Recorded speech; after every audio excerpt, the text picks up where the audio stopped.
પાલિતાણાથી આસ્થા અને ભક્તિના મોટા સમાચાર સામે આવી રહ્યા છે. જૈન ધર્મના પવિત્ર તીર્થધામ પાલિતાણામાં આગામી વર્ષ 2027માં ભવ્ય પાલિત સંઘનું આયોજન થવા જઈ રહ્યું છે. મંડાર નિવાસી જેતવલજી દેવીચંદજી ચૌધરી પરિવાર દ્વારા આ મહાસંઘનું આયોજન કરવામાં આવ્યું છે. 20 જાન્યુઆરી 2027ના રોજ વલ્લભીપુરથી પાલિતાણા સુધી સંઘ પ્રસ્થાન કરશે, જ્યારે 26 જાન્યુઆરીએ ભવ્ય માળા અર્પણ વિધિ યોજાશે. આ ધાર્મિક મહોત્સવમાં અંદાજે 500થી 700 આરાધકો જોડાશે તેવી શક્યતા છે. હાલ સમગ્ર જૈન સમાજમાં આનંદ અને ઉત્સાહનો માહોલ જોવા મળી રહ્યો છે.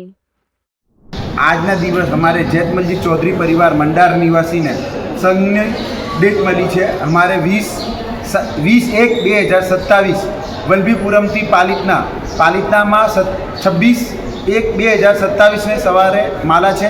સપરિવાર બધાને પધારવું છે. સંઘની નિશ્રા મળી છે. જીન દર્શન સૂર્ય મહારાજ સાહેબની નિશ્રામાં સંઘ વલ્લભીપુરમથી પાલિતાણા નીકળશે. કેટલા આરાધકો હશે આપણા? 500થી 700 આરાધકનો વિચાર છે. પછી ગુરુદેવની જેટલી આજ્ઞા, ભગવાનની જેટલી કૃપા મળે અમને.